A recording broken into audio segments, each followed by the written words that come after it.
Hello students, how are you? Me Amarjeet teacher. आज आपण सामान्य विज्ञान इयत्ता 8वी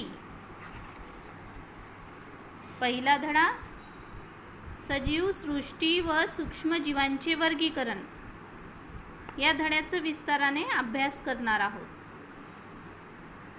थोडे आठवा, सजीवांच्या वर्गीकरणाचा पदानुक्रम कोणता आहे? सजीवांना नाव देण्याची द्विनाम पद्धती कोणी शोधली? 3. द्विनाम पद्धतीने नाव लिहिताना कोणते पदानुक्रम विचारात घेतले जातात? म्हणजे यापूर्वी आम्ही अभ्यास केलेला आहे सजीव सृष्टीबद्दल. तर त्याच्यामध्ये सजीव सृष्टी वर्गीकरणाचा पदानुक्रम म्हणजे आपण त्याचा अभ्यास करताना त्याला 2 गटामध्ये मोडतो, प्राणीसृष्टी आणि वनस्पती सृष्टी. सजीवांना नाव देण्याची द्विनाम पद्धती कोणी शोधली? सजीवांना नाव देण्याची द्विनाम पद्धती कार्ल लिनियस या सायंटिस्टनी शोधून काढली आहे. द्विनाम पद्धती म्हणजे नेमकं काय आहे? द्विनाम पद्धती म्हणजे कोणताही सजीवांच्या खूप प्रजाती आहेत, परंतु खूप काही सजीव सारखे दिसतात परंतु सारख्या जातीचे नसतात. उदाहरणार्थ माणसाचं नाव आहे द्विनाम पद्धतीनुसार होमो सॅपियन्स. होमो हे वंश आहे आणि सॅपियन्स हे विशिष्ट नाव आहे. माणसासारखं आणखीन कोण दिसतं बरं? माणसासारखं दिसतो तो माकड. याचा अर्थ माकड असो किंवा माणूस असो त्याचा वंश एकच असणार आहे आणि तो म्हणजे होमो, आणि विशिष्ट नाव वेगळं असणार आहे. ते वनस्पती असो किंवा तो प्राणी असो, याला सगळ्यांना ह्या द्विनाम पद्धतीचा वापर केला जातो. त्याच्या पुढे बघूया, जैविक विविधता व वर्गीकरणाची आवश्यकता का भासली? वर्गीकरणाची आवश्यकता का करावी लागली? मागील इयत्तेत आपण पाहिले की भौगोलिक प्रदेश, अन्नग्रहण, संरक्षण अशा विविध कारणांनी पृथ्वीवरील सजीवात अनुकूलन झालेले आढळते. अनुकूलन साधताना एकाच जातीच्या सजीवातही विविध बदल झालेले दिसतात. म्हणजे आपण मागे खूप अभ्यास करतो, म्हणजे आज ज्या परिस्थितीमध्ये आपण आहोत परंतु याच्यापूर्वी सजीव कसे होते आणि वातावरण बदलानुसार सजीवांमध्ये बदल झाला का, आणि मग ते पूर्वी कसे होते आणि आता कसे आहेत, यालाच अनुकूलनानुसार बदल म्हणतात. 2011च्या गणनेनुसार पृथ्वीवरील जमीन व समुद्र यामधील सर्व सजीव मिळून सुमारे 87 दशलक्ष जाती ज्ञात आहेत. एवढ्या प्रचंड संख्येने असणाऱ्या सजीवांचा अभ्यास करण्यासाठी त्यांची गटात विभागणी व्हायला हवी अशी गरज भासली. सजीवातील साम्य आणि फरक लक्षात घेऊन त्यांचे गट व उपगट तयार करण्यात आले. म्हणजे 211ला 87 दशलक्ष जाती, एवढी प्रचंड संख्या, आणि त्यांचा अभ्यास कसं करणार बरं? आणि हेच विचार करून सायंटिस्ट लोकांनी काय केलं, तर त्यांनी विचार केला आपण गट करूया, म्हणजे सारखे दिसणारे सजीव एका गटामध्ये. असं करून पहिले गट आणि त्यांचा फरक हे लक्षात घेऊन त्यांची उपगट तयार करण्यात आले. आणि याच प्रक्रियेला आपण सध्या काय म्हणतोय की जैविक वर्गीकरण, म्हणजे प्राणी किंवा वनस्पती या दोघांवरही लागू होणार, तर त्याला म्हणतात जैविक वर्गीकरण. मग केलं कोणी हे सुरुवात? तर रॉबर्ट हार्डिंग विटकर 1920 ते 1980 हे अमेरिकन परिस्थितिकी तज्ज्ञ इकॉलॉजिस्ट होऊन गेले आहेत. इकॉलॉजिस्ट म्हणजे भोवतालचे परिस्थितीचा अभ्यास करणारे. त्यांनी इसवी सन 1969 सजीवांची 5 गटामध्ये विभागणी केली. त्यांनी अभ्यास करण्यासाठी सुरुवात काय केली, तर सजीवांना पहिले त्यांनी 5 गटामध्ये त्याची विभागणी केली. कोणत्या गटामध्ये? वर्गीकरणासाठी विटकर यांनी पुढील निकषाचा विचार केला. पहिला, पेशीची जटिलता, कॉम्प्लेक्सिटी ऑफ सेल. पेशीची जटिलता म्हणजे ती आदिकेंद्रकीय आहे किंवा दृश्य केंद्रकीय आहे. आता तुम्हाला पूर्वी झालेलं आहे 7वी मध्ये आदिकेंद्रकीय आणि दृश्य केंद्रकी. म्हणजे आधी केंद्रकी म्हणजे केंद्राचा भास होतो आपल्याला आणि दृश्य केंद्रकी म्हणजे केंद्र पूर्णतः विकसित झालेलं असतं. नंबर 2, त्यांनी विचार केला सजीवांचा प्रकार आणि जटिलता म्हणजे कॉम्प्लेक्सिटी ऑफ ऑर्गॅनिझम. एकपेशी आहेत किंवा बहुपेशी आहेत याचा सुद्धा अभ्यास केला आहे तुम्ही. नंतर 3, त्यांनी विचार केला पोषणाचा प्रकार म्हणजे मोड ऑफ न्यूट्रिशन. पोषणाचा म्हणजे ते स्वतःचं अन्न स्वतः तयार करतात किंवा अन्नासाठी दुसऱ्यांवर अवलंबून आहेत. म्हणजे वनस्पती. काय म्हणतात आपण वनस्पतींना? स्वयंपोषी. प्रकाश संश्लेषणाचा वापर करून ते स्वतःचं अन्न स्वतः तयार करतात.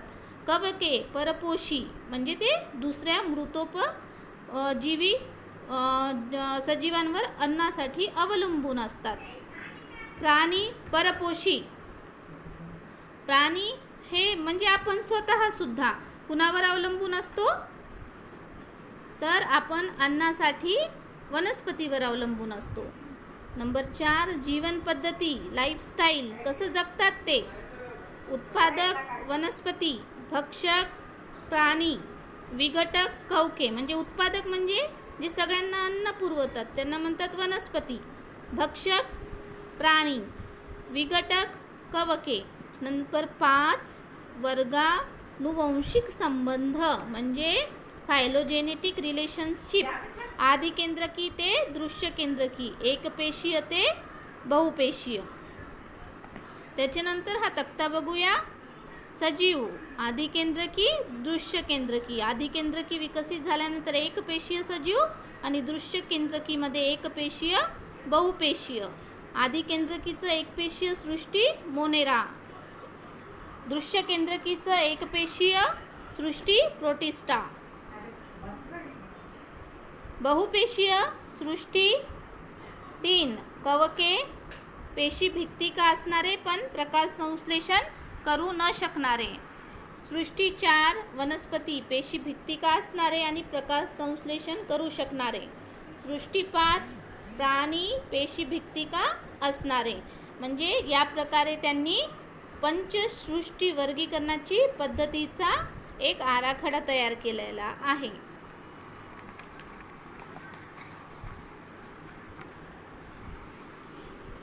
आता पान 2.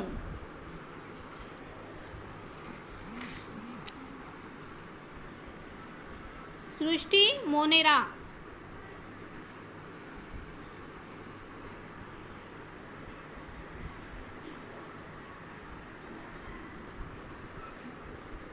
कृती. एका स्वच्छ काचपट्टीवर दही किंवा ताकाची अगदी लहान थेंब घ्या.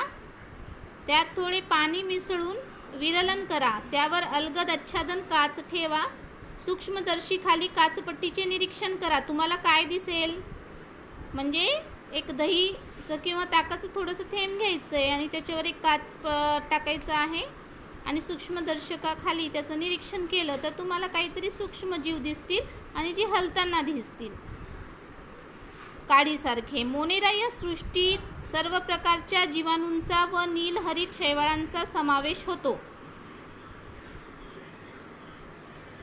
मोनेरा सृष्टीतील विविध सजीवांचं इथं आकृती दिलेली आहे जे मायक्रोस्कोप खाली बघितल्यानंतर आपल्याला या आकाराची दिसतात. लक्षणे.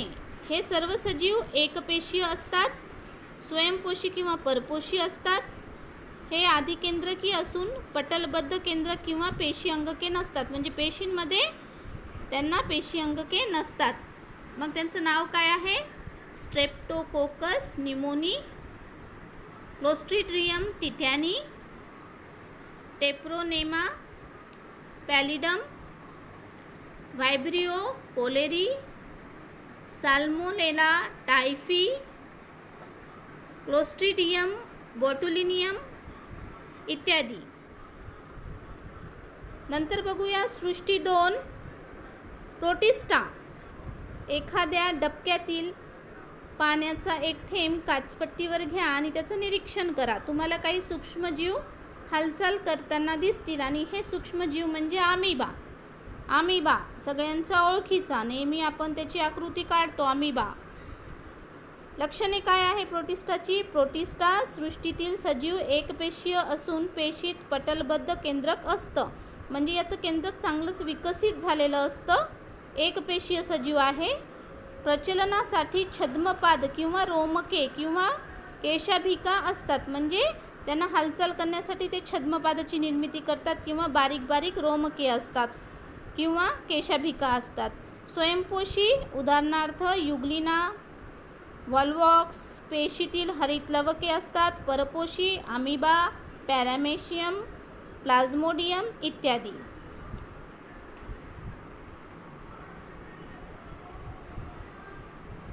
आणि या मायक्रोस्कोप खाली बघितल्यानंतर ते एकपेशीय सजीव कसे दिसतात याची आकृती तुम्हाला इथे दिलेली आहे.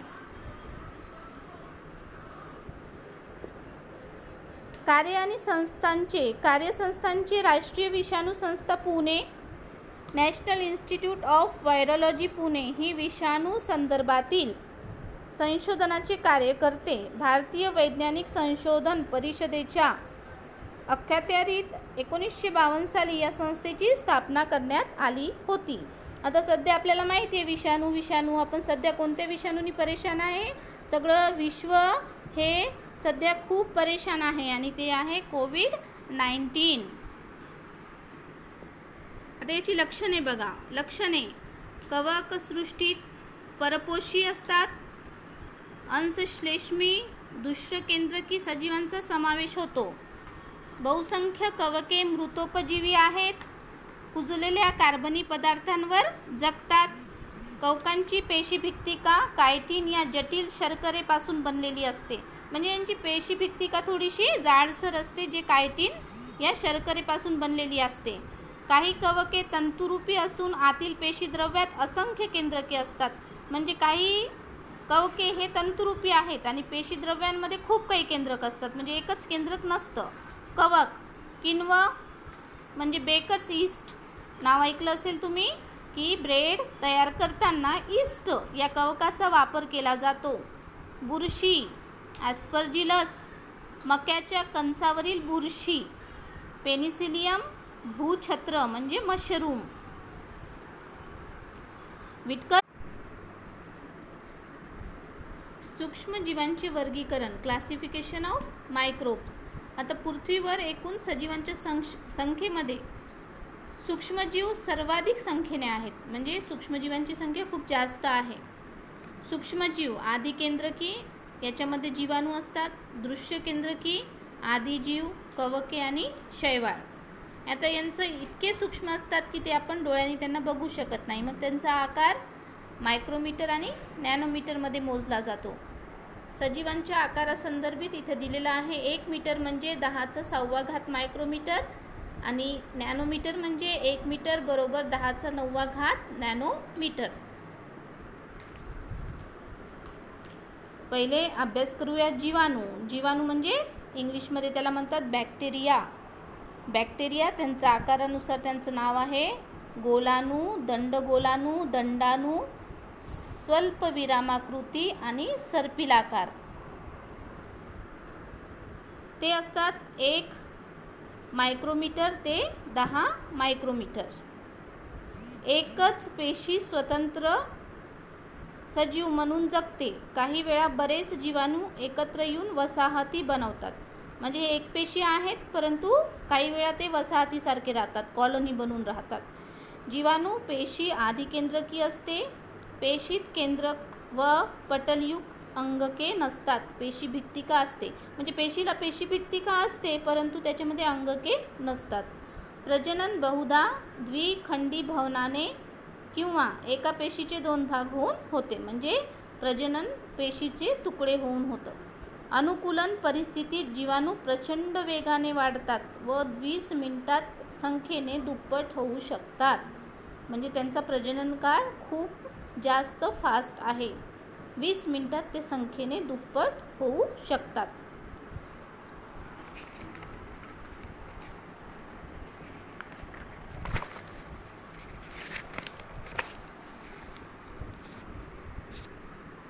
नंतर बघूया आदिजीव म्हणजे प्रोटोझोआ.